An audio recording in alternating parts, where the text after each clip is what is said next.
Bonjour, l'émission Préparer le futur africain pour éviter les devoirs du passé est une émission consacrée aux cadres, aux techniciens, aux écrivains, aux entrepreneurs, aux hommes politiques, à la jeunesse, à la diaspora. Aujourd'hui, nous mettons en avant la situation de la Côte d'Ivoire, pays magnifique, pays de Houphouët-Boigny, et je rends hommage déjà à Daniel Boni-Claverie, qui a été une très grande journaliste du temps du président Félix Houphouët-Boigny, qui a été la journaliste qui a accompagné Robert Gueye avant que ce dernier n'ait été assassiné. Je rends hommage aussi à Alapé Ouattara, qui a été lauréat du trophée Mireille Makeba 2023 pour la communication et la vérité sur les réalités de la Côte d'Ivoire. Je salue bien sûr Alapé en espérant qu'un jour il sera sur ce plateau. Par ailleurs, je salue la mémoire de feu Ben Smoro, qui a été un excellent journaliste ivoirien qui avait animé le fauteuil blanc à l'époque. Aujourd'hui, nous avons invité sur le plateau, en toute transparence, le PDCI RDA.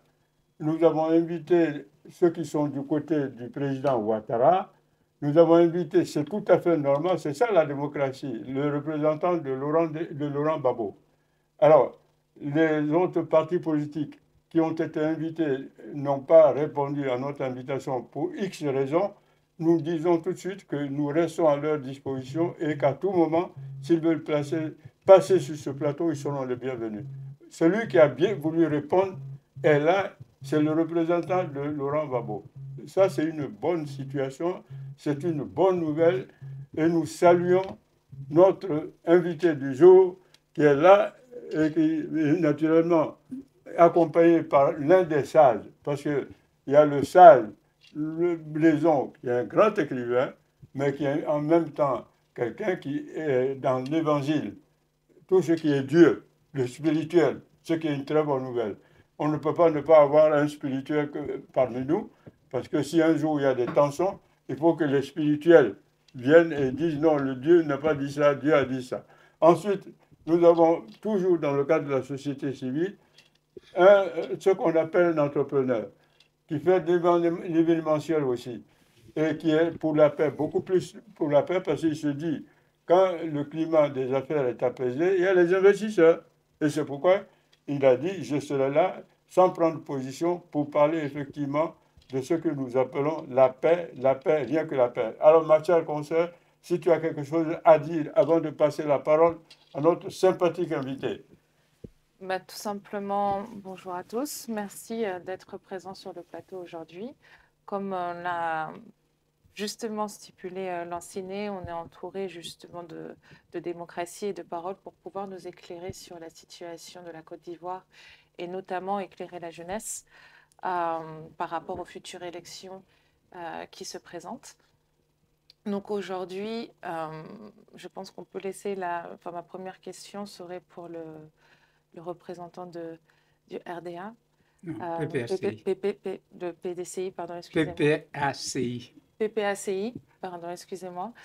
Parce que justement, la jeunesse est l'un des points centraux quand même aujourd'hui, notamment sur la situation de la Côte d'Ivoire, mais de l'Afrique dans son ensemble, et notamment sur les présidentielles qui se sont beaucoup soulevées parce que veulent voir du changement. Quelle clé vous pourrez leur apporter aujourd'hui? Je ne vais pas simplement poser des questions, mais vraiment vous donner la parole et nous dire très clairement, dans ce contexte actuel où la Côte d'Ivoire est quand même centrale, pas simplement en Afrique, mais aussi dans la francophonie, on en parlera après avec l'entrepreneuriat, quelles sont les clés d'espoir que vous pouvez nous donner pour nous permettre de nous dire que le changement est en marche et qu'il y a de l'espoir pour cette jeunesse qui représente le présent et pas simplement le futur. D'accord, bonjour. Je suis très ravi de cette question. En fait, je ne suis pas le représentant du PPACI en France. Je suis le secrétaire général de section, voilà, d'une section du PPACI. C'est la section du 93 Centre. Donc, je suis Hervé Didier. Alors, cette question est la bienvenue parce que la jeunesse est au centre du combat politique du président Laurent Gbagbo. Depuis qu'il a pris le pouvoir, ou même depuis sa présence dans l'opposition, il s'était déjà entouré des jeunes de tous bords, c'est-à-dire des jeunes étudiants, des jeunes élèves, des jeunes entrepreneurs aussi. Il était entouré de toutes ces personnes et ces jeunes ont travaillé. Aujourd'hui, ils ont pris de l'âge, mais il y a encore l'appel aux jeunes. La preuve, il a rencontré les jeunes dernièrement, les jeunes pour entendre quelles sont leurs préoccupations, qu'est-ce qu'ils attendent du PPACI et après travailler sur ces demandes des jeunes. Voilà. Et donc, le PPACI a priorisé les jeunes, a fait en sorte que la jeunesse puisse être au devant de la scène politique au niveau de la Côte d'Ivoire. Donc, parlant des clés, effectivement, le président Laurent Gbagbo avait aussi, quand il gouvernait la Côte d'Ivoire, ouvert un boulevard pour les jeunes. Il a demandé aux jeunes de s'auto-suffire au niveau de l'agriculture, déjà parce que notre pays, comme on disait, le succès de notre pays repose sur l'agriculture. Donc, il avait demandé aux jeunes d'entreprendre dans ce domaine-là. Ensuite, il a toujours bataillé pour que les jeunes filles aillent à l'école. Voilà, pour que les jeunes filles aillent à l'école et que la jeunesse vraiment prenne des initiatives. Voilà. Donc, en fait, lui, il tend la main aux jeunes pour leur permettre de eux-mêmes prendre leur destin en main. Voilà. Mais justement, pour rebondir, où on tend la main à la jeunesse, mais aujourd'hui, le ressenti, et de ce que j'ai pu aussi regarder en faisant un peu des recherches, c'est que la jeunesse est écoutée au moment où on va voir des élections. Là, on va nous tendre la main, on va nous donner la parole, mais qu'ensuite, elle se sent un petit peu délaissée. Après, je nuance ce que je dis parce que bon, la Côte d'Ivoire, par rapport à d'autres pays africains, c'est quand même un pays qui a su montrer une énorme évolution, où on voit que même au niveau de l'investissement, le cadre pour pouvoir entreprendre est beaucoup plus fructueux que d'autres pays confrères. Et donc ça, je l'entends, c'est un point positif. Si on parle de culture, même sur le côté cinéma, il est beaucoup plus facile de pouvoir réaliser et de pouvoir faire des projets que par exemple au Cameroun, moi qui suis camerounaise, donc je vais le dire.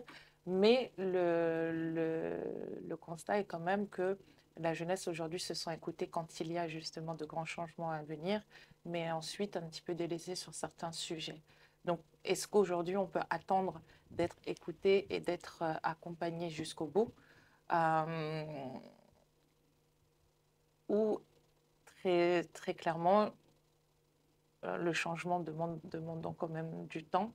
Il y a certains points d'éclaircissement qu'il faudrait nous donner pour qu'on puisse simplement savoir de manière claire à quoi s'attendre, vu qu'on est dans un changement qui n'est pas simplement pour le pays, mais qui est quand même aussi à l'image du monde, avec les autres contextes politiques, géopolitiques actuels.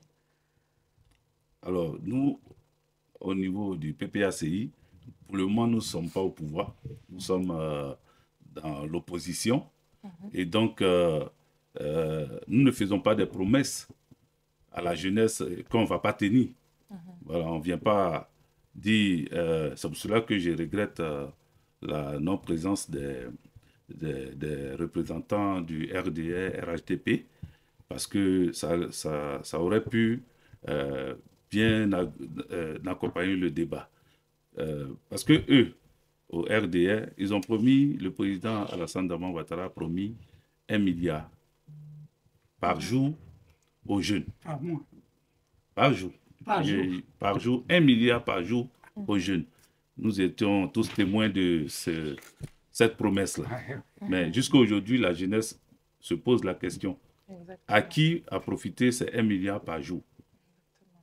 Jusqu'à aujourd'hui, on n'a pas de réponse. On n'a pas de réponse. Je m'adresse comme ça à cette jeunesse qui a envie d'avoir des opportunités d'emploi et des opportunités de richesse au niveau de la Côte d'Ivoire, de se tourner vers un candidat ou un parti qui leur promet beaucoup, en tout cas des choses réelles, pas des choses virtuelles ou pour les campagnes. Nous, on ne s'adresse pas à la jeunesse quand il y a des campagnes présidentielles. Aujourd'hui, en Côte d'Ivoire, beaucoup de jeunes savent qui est prêt, comme on le dit dans notre jargon, qui est prêt pour eux. Exact. Voilà. Parce qu'ils ont connu le président Laurent Gbagbo président, ils l'ont connu opposant d'abord, ils l'ont connu président, ils savent ce qu'il a fait pour la jeunesse. Exactement. Donc aujourd'hui, quand ils pèsent dans la balance, ils voient que le président Laurent Gbagbo est le candidat idéal pour relever non seulement l'économie de la Côte d'Ivoire, mais pour faire profiter à cette jeunesse-là les bienfaits, les biens, comment on appelle, les biens de la Côte d'Ivoire. Voilà. Les biens en matière de richesse. Voilà. Bien, avant de donner tout à l'heure la parole à la société civile, nous avons reçu un papier qui s'appelle Mouvement de solidarité et de développement de Côte d'Ivoire. Ce mouvement, que je ne connais pas d'ailleurs, peut venir sur ce plateau. Et ce mouvement souhaite que les présidents candidats, comme Iba Fori Soro, soient candidats. Ce mouvement souhaite aussi que Charles Blé Goudé soit candidat. Ce mouvement souhaite que Babo soit candidat. Ce mouvement souhaite également que il y a un autre nom, Afin Guessant soit candidat. Donc ça fait beaucoup de candidats, mais c'est très bien comme ça. Ce mouvement, nous ne le connaissons pas. Nous l'invitons à tout moment, puisque nous voulons des élections apaisées, exactement, crédibles. Nous l'inviterons à tout moment à venir s'exprimer sur la situation qui arrive en octobre prochain en Côte d'Ivoire. Maintenant, on va passer la parole à la société civile, à l'homme de Dieu, le croyant. Qu'est-ce qu'il pense effectivement de l'élection qui se prépare en octobre 2025? Merci Camara, je vous remercie infiniment. Que Dieu vous bénisse. Et que Dieu bénisse cette antenne qui essaye de valoriser la vie des jeunes Africains à travers de vous, à votre personne. Je vais me présenter à nouveau. Je suis Jean Blaison, écrivain. Je suis Jean Blaison, président du mouvement de solidarité et de développement, qui est là. Donc, je suis aussi un homme de Dieu, parce que j'ai écrit aussi sur la parole de Dieu, parce que quand Dieu créa le monde, c'est pour que nous vivons ensemble. Quand Dieu créa le monde, il n'a pas dit « je vous crée pour aller se batailler, s'entretuer ». Il dit « allez-y et procréez, remplis la terre ». Voilà. Seulement, c'est moi qui suis votre patron. Donc, notre patron, c'est Dieu, en réalité. Mais ce qui n'est pas arrivé, c'est qu'il n'a pas mis l'esprit en nous pour dire que, bon, je vais les guider pour que tout le monde soit juste. Il a laissé un libre cours à chacun de nous de penser. Et nos pensées, alors souvent, ça complique. Et il y a la bagarre. Ce matin, je suis présent ici pour dire aux Ivoiriens, il va y avoir des élections. Les élections qu'il va y avoir en octobre 2025, j'ai écrit un message qui est en train de circuler à Abidjan, qui est là, devant vous, pour que les élections se fassent, qui prend les initiatives? C'est la présidence. Et c'est la commission électorale indépendante. S'il y a des litiges, donc c'est la justice. Et je voudrais demander à ces trois instances, la commission d'élection indépendante, la présidence et la justice prennent des initiatives pour ceux qui doivent être sur la liste, tels que je les ai cités. Président Laurent Gbagbo, Afi N'Guessan, Blé Goudé, Soro Guillaume. Et j'avais cru que Thiam était déjà sur la liste. Il était sur la liste. Et après, on a enlevé son nom. Mais qu'on remette tout le monde et que le meilleur gagne. Si le meilleur gagne, qu'on se serre la main, parce que ce que je vais sortir là, le peuple n'appartient pas à une personne qui tente à être président, qui dépose une candidature. Le peuple ne l'appartient pas. Au contraire, ceux qui vont se battre moralement pour avoir la présidence, ils appartiennent au peuple. Donc le peuple n'appartient pas à Gbagbo, ni à Ouattara, ni à Soro Guillaume, seulement tous ceux qui vont être, tous les gens qui vont être candidats appartiennent au peuple. Parce que c'est le peuple qui vont les choisir. Tout ce que le peuple choisit, quelqu'un que le peuple choisit, il appartient au peuple. Ce n'est pas qu'il n'appartient pas au peuple. Donc c'est le peuple qui l'a choisi. Donc je voudrais. Parce qu'Ofoué a dit quelque chose de très important que j'ai gardé jusqu'à présent. Il dit, même si je travaille pour les impérialistes, mon pays doit manger et vivre correctement. Ça, c'est très important. Qu'est-ce qu'il a besoin le peuple? Le pain, le beurre, l'huile, du riz, pour pouvoir mieux manger. Il a ces trois plats. C'est lui qui gagne ces trois plats. Tu peux faire tout ce que tu veux derrière. Le soir, il gagne son argent. La jeunesse travaille. Les cultures. Tu inventes les usines. Chacun travaille. On n'a pas besoin de te déranger.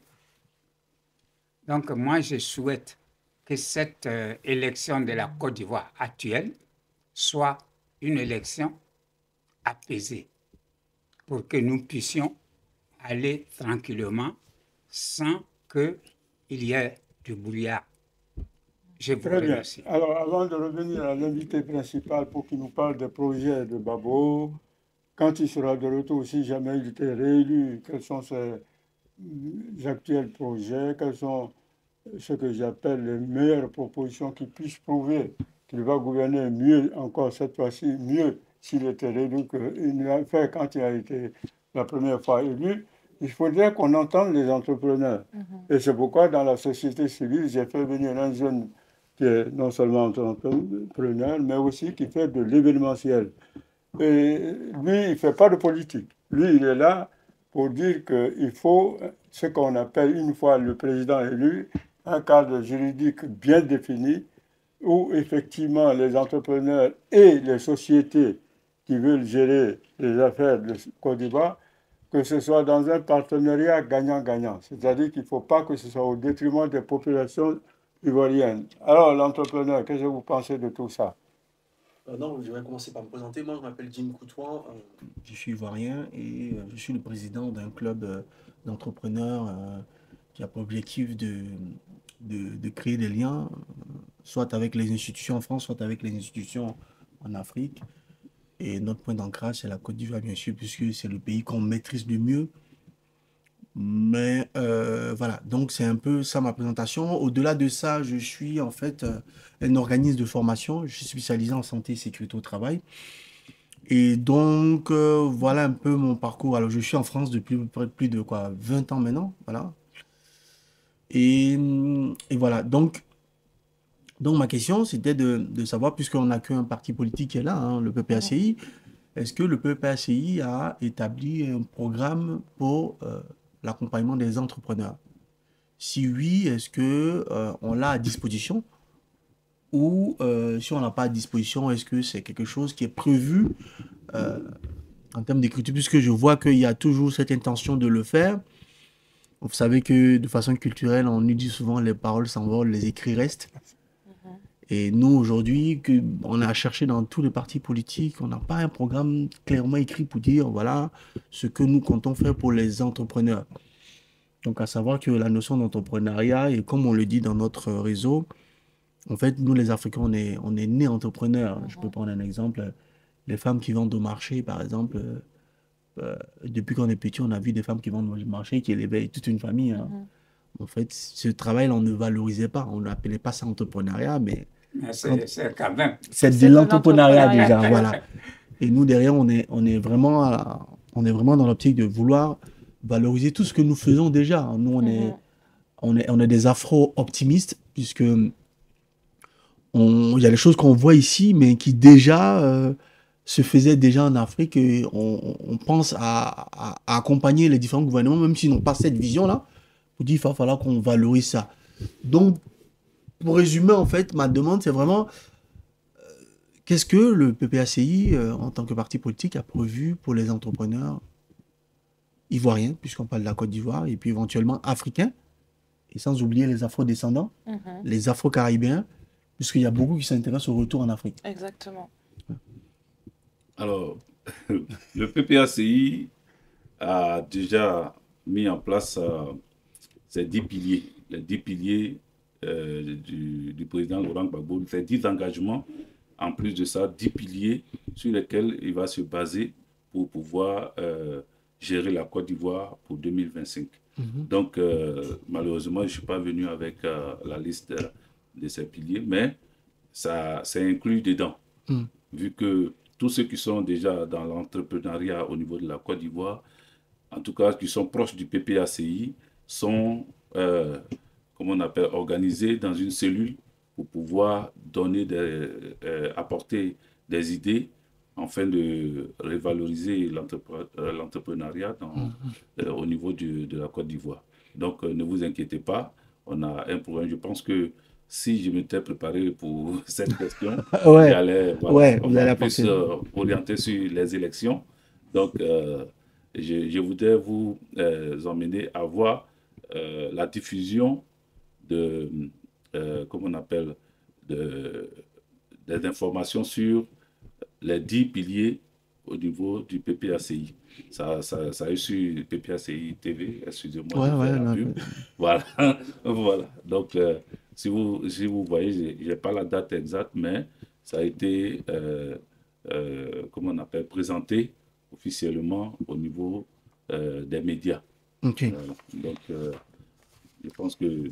Du coup, ma deuxième question, et ça c'est ce que j'ai remarqué beaucoup dans tous les partis politiques, hein, comme si on parle beaucoup de politique, mais parler du programme d'accompagnement des entrepreneurs, elle ne ressort pas clairement. Par exemple, les informations, vous avez les 10 piliers, mais je vois qu'il y a d'autres partis aussi, ils en parlent, mais c'est pas aussi détaillé. Et là, je viens d'apprendre une information que vous avez une session au sein du PPACI, une cellule qui s'y en charge de cela. Est-ce que vous avez prévu de faire une espèce de rencontre avec des entrepreneurs pour justement vraiment informer les entrepreneurs, voici ce qu'on a prévu pour vous? Oui, puisque si on a créé une cellule, c'est pour pouvoir déjà apporter tout ce qui est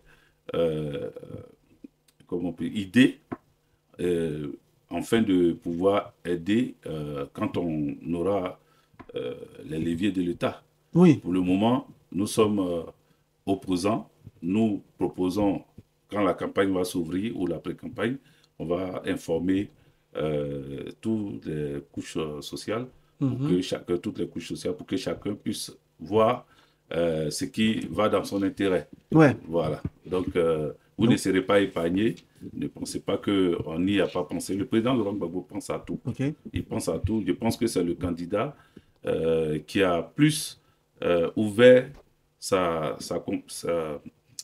politique sur les problèmes de la Côte d'Ivoire. Voilà. Il y a tellement de choses à faire qu'il ne vient pas juste pour dire, bon, je viens, je vais donner tel milliard à telle région, tel milliard à telle ville. Non.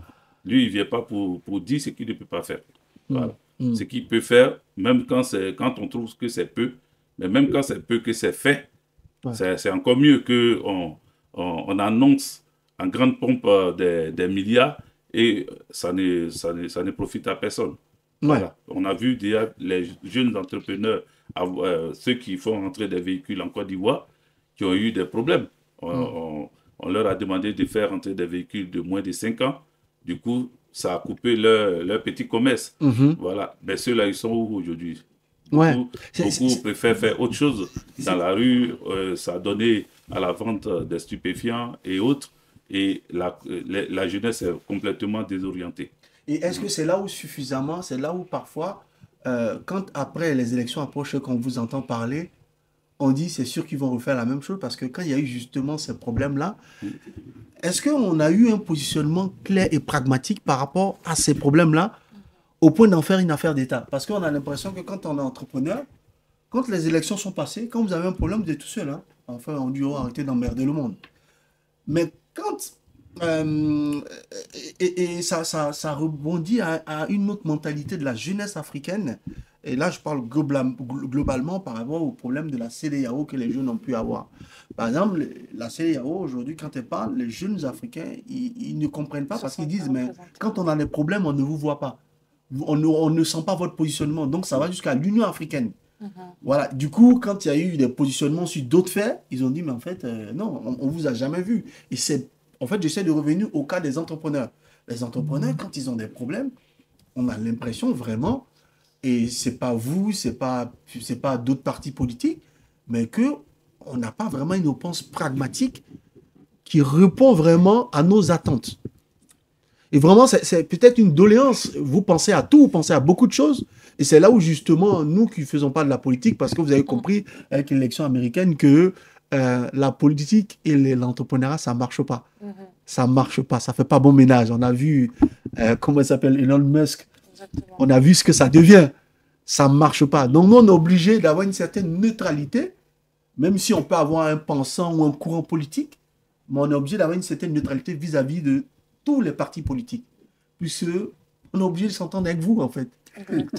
On est obligé parce que, voilà. Et si on n'est pas satisfait, il faut qu'on trouve une façon de formuler pour vous faire comprendre que non, on veut aussi qu'au-delà des élections... Je peux répondre. Oui, allez-y. Savez-vous, en Côte d'Ivoire, la première personne qui a mis le problème de l'entrepreneuriat en place, c'est Laurent Gbagbo. Okay.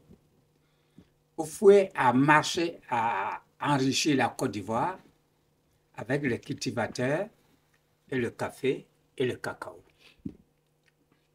Comme le sait mon frère, M. Lassina Camara, il le sait, la Côte d'Ivoire a démarré réellement. Moi qui vous parle, je suis l'ancien de la Côte d'Ivoire. J'ai 93 ans aujourd'hui. Bravo. Ouais. Nous, on rêve de l'avoir, hein, notre génération. Donc, si je suis devant vous, qui a parlé de l'entrepreneuriat, c'est Laurent Gbagbo. Okay.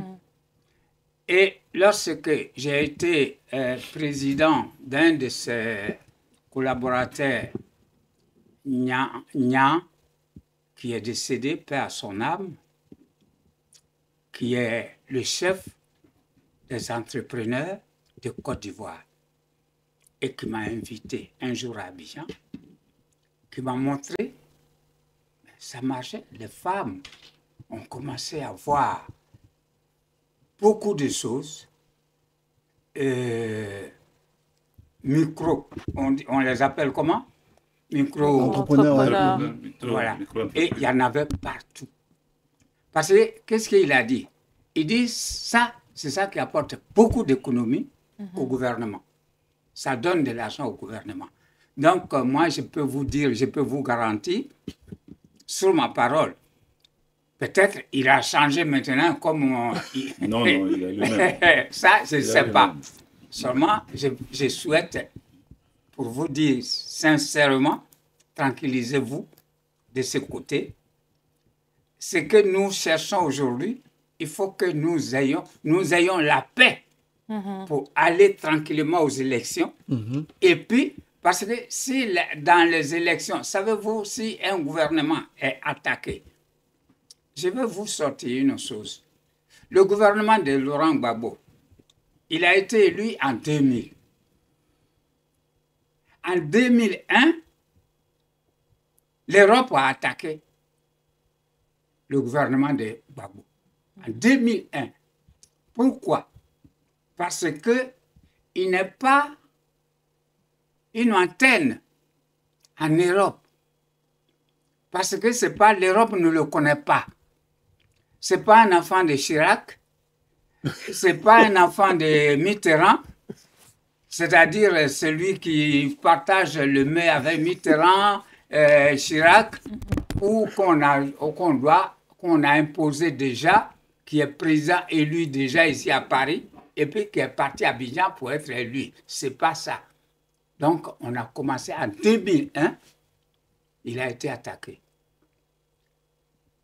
Bon, il nous reste 10 minutes. Alors, avant de passer la parole à ma consoeur, Laurent Gbagbo, qui est un homme de paix, comme vous le dites, il faudrait qu'il nous dise d'abord, son représentant, s'il a une politique des femmes, parce qu'il faut quand même valoriser les femmes, ça c'est important. Ensuite, Gbagbo, quand il était au pouvoir, Robert Gueye a été tué dans une église à l'époque. Comment se fait-il alors que Gbagbo lui-même savait que Robert Gueye était un opposant? Lui a dit à Robert Gueye à l'époque, c'est pas la peine d'aller à Daroua, à Gagnoa, machin, tu fais pas de campagne, tu restes président, je serai éventuellement ton premier ministre. Et puis, Robert Gueye n'a pas battu campagne, et une fois que les résultats ont été proclamés en faveur de Robert Gueye, Gbagbo s'est jeté sur la jeunesse en disant non, la preuve, Gueye n'a pas battu campagne, c'est moi qui suis allé à l'intérieur du pays, c'est moi qui suis élu, et c'est comme ça qu'effectivement il a pris le pouvoir. C'est très bien. Maintenant, comment se fait-il Robert Gueye, puisque Gbagbo était censé quand même être ce qu'on appelle l'homme de la paix et de la justice, qui a tué Robert Gueye, pourquoi l'avoir tué? Ça c'est la première question. Je tiens à dire que Gbagbo avait un bon représentant en France qui s'appelle Guy Lamberty. Ça, personne ne peut le nier. Dire que Gbagbo n'avait pas de représentant, en tout cas en France, c'est faux. Gbagbo avait un représentant, il est encore vivant, il s'appelle Guy Lamberty. Voilà l'homme de Dieu, la vérité. Ouais, et puis rajouter aussi qu'il faut Boigny accompagner les entrepreneurs, parce que si on veut définir Voilà. les entrepreneurs, c'est toute activité non salariée. Totalement. Donc, si vous accompagnez les entrepreneurs de l'agroalimentaire, voilà, si on me dit il accompagnait beaucoup les entrepreneurs de l'agroalimentaire, oui, pas les autres sections d'entrepreneuriat. Même l'histoire des femmes. Accompagner les femmes au marché, avoir du financement, c'est de l'entrepreneuriat. On a vu avec Mme Dominique Ouattara. Donc, eux tous, ils ont accompagné. Et moi, le retour que j'ai, c'est plutôt la notion de jeunesse. Hein. Quand il dit retour, c'est ce que j'ai toujours entendu. Totalement. Gbagbo en accompagnement des jeunes entrepreneurs. Il donnait plus la possibilité aux jeunes entrepreneurs.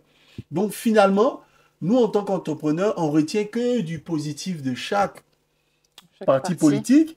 Et nous, maintenant, éventuellement, ce sera peut-être en 2025 le PPACI, ce sera peut-être le RHDP ou le parti du PDCI.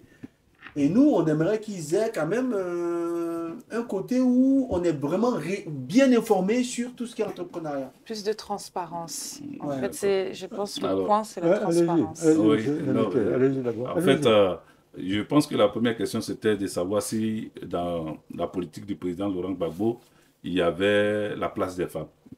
Effectivement, il y a la place des femmes. C'est le président Laurent Gbagbo, c'est sous le président Laurent Gbagbo que le quota des femmes ministres avait augmenté. Dès sa prise de pouvoir, il y avait déjà 5 femmes au gouvernement, ce qui n'était pas le cas même au temps de Houphouët-Boigny. Voilà. Donc, le président Laurent Gbagbo, après ça, au fur et à mesure, il a augmenté le nombre des femmes au niveau du ministère du gouvernement. Donc, il met beaucoup l'accent sur les femmes.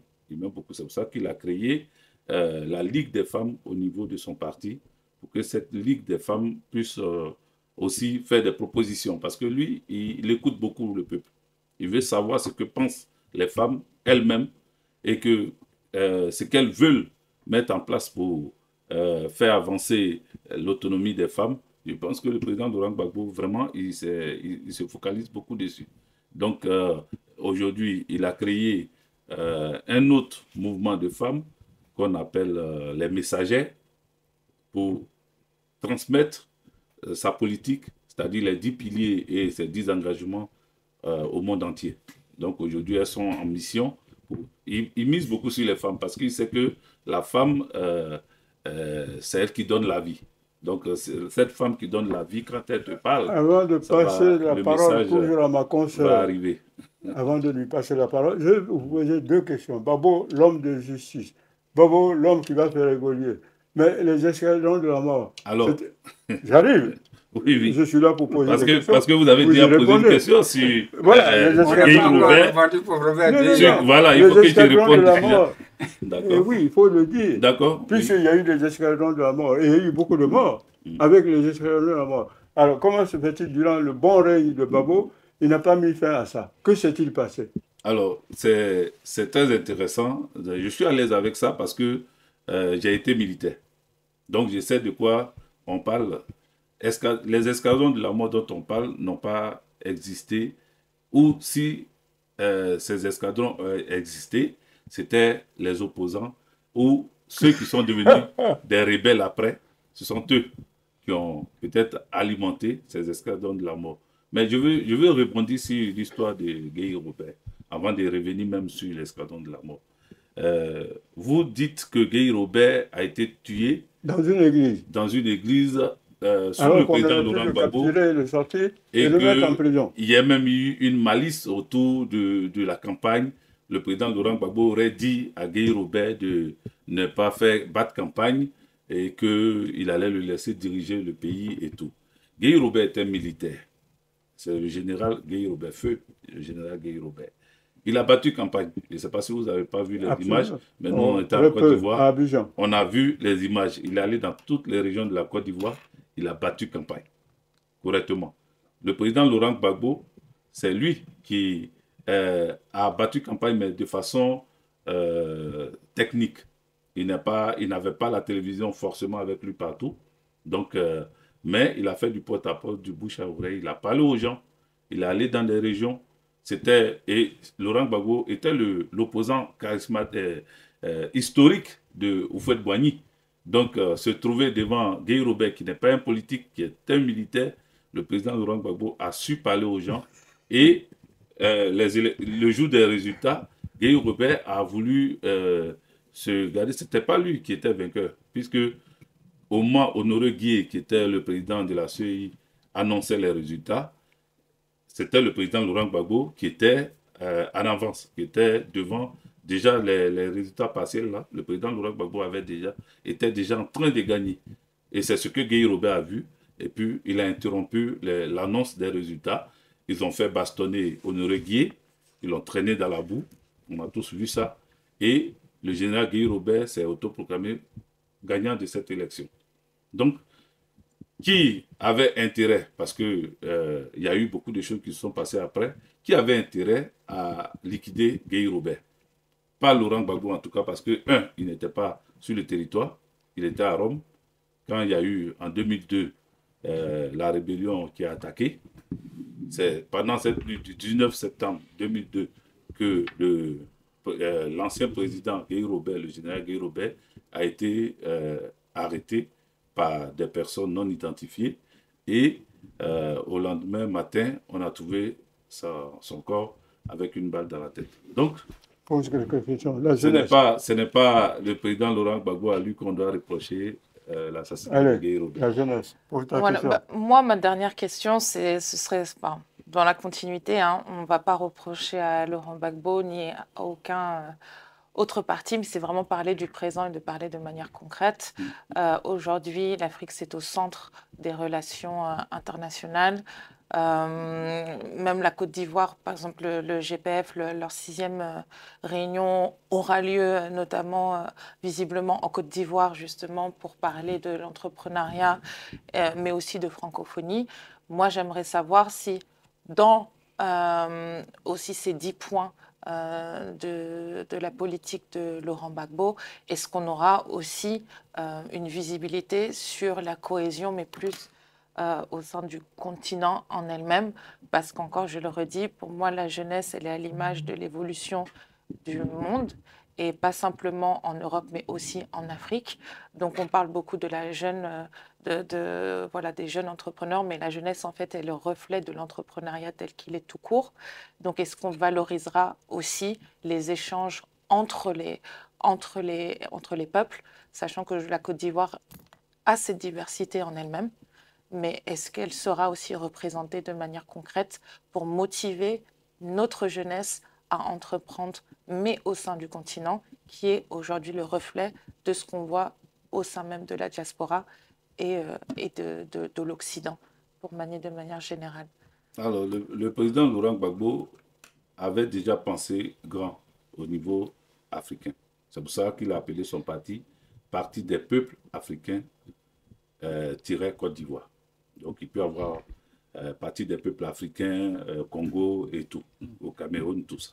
Donc, en rapprochant les peuples africains, je pense que le président Laurent Gbagbo s'est dit que c'est plus ensemble qu'on sera fort. Dès sa prise de pouvoir, il y a beaucoup qui ne le savent pas, mais le président Laurent Gbagbo avait déjà rapproché le Burkina et la Côte d'Ivoire en faisant des conseils des ministres communs. Il y a eu un conseil des ministres commun entre le Burkina et la Côte d'Ivoire. Les généraux, les chefs d'état-major se sont retrouvés pareillement pour réfléchir. Je pense que c'est tout ça que ceux qui n'ont pas voulu voir le président Laurent Gbagbo développer ce rapprochement-là ont vu et ils ont décidé de l'écarter. C'est pour ça qu'ils l'ont arrêté, parce qu'ils ont vu qu'il pensait grand, justement. Il pensait grand. Et pour lui, on ne peut pas être fort. C'est pour cela que, d'ailleurs, il salue, il soutient l'AES, l'Alliance des États du Sahel. Il les soutient, pas parce que c'est des putschistes qu'il soutient, mais il soutient l'initiative. Et il soutient ce qu'ils veulent faire de cette alliance-là. Voilà. C'est pour cela qu'il lui apporte son soutien. Et il y a beaucoup qui pensent que très bientôt, quand on va prendre le pouvoir d'État, on va aussi se rapprocher de l'AES. Ça fera encore plus de peuples réunis dans une même alliance. Voilà. Donc le président Laurent Gbagbo a toujours cette vision de l'Afrique. Alors, on tire vers la fin. Je voudrais poser quelques questions rapides. Les gens ne sont pas d'accord que Blaise Compaoré soit réfugié en Côte d'Ivoire. Mais je pense qu'ils ont tort. Est-ce que la Côte d'Ivoire, qui a toujours accueilli beaucoup d'opposants, y compris du temps d'Ahmed Sékou Touré, il y a beaucoup de présidents guinéens qui venaient se réfugier en Côte d'Ivoire. Est-ce que, à mon avis, le président Ouattara a-t-il bien fait ou non de recevoir Blaise Compaoré et de lui offrir de gîtes et le coude? Est-ce que vous êtes d'accord? Est-ce que vous n'êtes pas d'accord que Blaise Compaoré soit aujourd'hui en Côte d'Ivoire? Non, mais la Côte d'Ivoire est un pays d'accueil. On reçoit tout le monde, on accueille ceux qui fuient les exactions dans leur pays. Mais ce qu'on reproche au chef de l'État, c'est d'accueillir je ne sais pas si le mot est fort, mais quelqu'un qui a vraiment fait, il ne parle même pas de génocide, mais il a fait souffrir son peuple. Il a martyrisé son peuple et il doit répondre à la justice. On lui reproche d'être celui-là qui a éliminé physiquement Thomas Sankara, Isidore. Donc, il faut qu'il réponde à la justice. On ne vient pas en Côte d'Ivoire changer avoir la nationalité ivoirienne. Or, dans la Constitution, quand tu es ivoirien, tu ne peux pas avoir une double nationalité. Donc, ça veut dire qu'il s'est carrément séparé de la nationalité burkinabé pour avoir la nationalité ivoirienne, pour ne pas être extradé au Burkina pour répondre L'homme de Dieu. à la justice. Blaise Compaoré, en Côte d'Ivoire. Blaise Compaoré, c'est notre peau. Il a marié une fille de Côte d'Ivoire. Absolument. Chantal. Bon. C'est Elle est encore la discutable nièce. même, ça aussi. Elle- C'est elle- discutable. Chantal, Chantal, c'est discutable, oui. Ouais. Chantal Blaise Compaoré. C'est discutable, elle n'est pas ivoirienne. Bon, Bon. On moi, peut aller chercher pour... Ça sera un Oui, autre oui, débat. je reste là pour c'est le un Ce moment. sera un autre débat. Voilà. Donc, on ne va pas le refuser d'être en Côte d'Ivoire comme réfugié. Mais il doit d'abord payer ses crimes qu'il a commis dans son pays. C'est tout ce qu'on lui reproche. Mais, l'homme de Dieu, Blaise Compaoré était lié à Guillaume Soro. Soro a toujours travaillé longtemps, l'homme de Dieu, avec Blaise Compaoré. À Oui, ce mais- moment-là, il faut aussi que Soro dise ce qu'il a fait quand il était avec Blaise Mais Compaoré. Soro va venir au pays. On n'est pas interdit, nous les Ivoiriens. Pourquoi notre mouvement veut que Soro soit candidat? Parce que s'il a fait quelque chose, c'est à nous à le reprocher. Blaise Compaoré a été reproché par son peuple. Donc, il a fui pour venir. Hein? Soro a fui parce qu'on l'a chassé. C'est différent. Quand demain, tout est prêt, Soro dit, moi, je rentre, il va rentrer. On ne va même pas rien faire. L'homme de Dieu, Hein? soyons clairs. Soro a été Premier ministre. Oui, Il a été d'accord. Non, l'homme de Dieu. Moi, je suis là pour dire la vérité afin que la Côte d'Ivoire avance. Soro a été Premier ministre de Ouattara. Soro a été, entre-temps, président de l'Assemblée nationale. Quand on est président de l'Assemblée nationale, ça veut dire que si Ouattara disparaissait, Soro prenait le pouvoir. Alors, comment se fait-il, Soro qui a quand même aidé Ouattara très longtemps à prendre le pouvoir, s'ils ne s'entendent plus, c'est qu'il y a quelque chose qui ne va plus. Mais justement, ces problèmes, ça ne regarde même pas le peuple ivoirien. Ça regarde le gouvernement et son lecteur, qui est Soro. Parce que c'est Soro qui a mis Ouattara au pouvoir. Moi, je ne suis pas trop d'accord avec le doyen. Mhm. Je ne suis pas d'accord avec le doyen Jean Blaison Hein? sur le fait même que Soro soit, c'est-à-dire le problème de Soro J'arrive. ne concerne pas les Ivoiriens. Ça nous concerne puisque c'est lui Non, qui était si, le ça nous chef concerne, rebelle. mais pour le C'est moment- lui qui a dirigé la Voilà. rébellion C'est- pour agresser la Côte d'Ivoire. Oui, mais ce n'est Il pas s'est les toujours Ivoiriens targué qui ont d'être le chassé chef. Soro. C'est là où je Non, suis. non. C'est pas les Ivoiriens. Ouattara. C'est Ouattara. Ah bon. Voilà. Donc, pour le moment, D'accord. son problème n'est pas avec les Ivoiriens. Nous, on a besoin de Soro. Bah, nous, par contre, On n'en a pas besoin de Soro. On n'en a Et pas puis, besoin. s'il y a un problème, c'est entre les Ivoiriens maintenant qu'on règle. Ce n'est pas avec quelqu'un d'autre. Parce qu'on sait ce que Soro nous dit. Soro veut rentrer. On va dire, on ne peut pas lui dire de ne pas rentrer. Aujourd'hui, c'est le gouvernement de Ouattara qui dit qu'il ne faut pas que Soro rentre. C'est tout. Mais Moi, je voudrais... je vais vous mettre à l'aise. Soro sera invité quand il veut sur ce plateau. Vous pouvez le lui dire. Babo peut être invité sur ce plateau s'il le veut. Afin Guessan aussi, s'il veut être invité, nous sommes à sa disposition. Donc nous sommes là pour, disons, essayer de modérer les passions, éviter les haines, éviter le retour à une sorte d'ivoirité qui est à l'origine en partie de la guerre civile qui a coûté très cher à des Ivoiriens innocents. Non, non, non, il y a eu l'ivoirité. Je ne suis pas d'accord. Attention, Je l'homme ne de suis Dieu. pas d'accord. Ah bon, Il n'y a alors, pas on eu peut pas être d'ivoirité. Comment on ne peut pas dire à un Ivoirien, il ne faut pas être Ivoirien. C'est comme en France. non. On est français. Mais on l'ivoirité, est français. c'est quoi? L'ivoirité, Moi, mais je dis suis que, dans l'ivoirité. y a- Si je suis sur votre plateau, vous me posez la question. Je parle pour mon pays. Donc, c'est dans l'ivoirité. Donc, on ne peut pas dire à un Ivoirien de ne pas être Ivoirien. Ça, je ne suis pas d'accord. Et justement, là, par il est rapport sorti à de son ce podcast. point, c'est une bonne transition parce qu'on ne peut pas dire à un Ivoirien de ne pas être Ivoirien, mais aujourd'hui, il y a beaucoup d'Ivoiriens qui sont dans la diaspora et qui ont la nationalité française.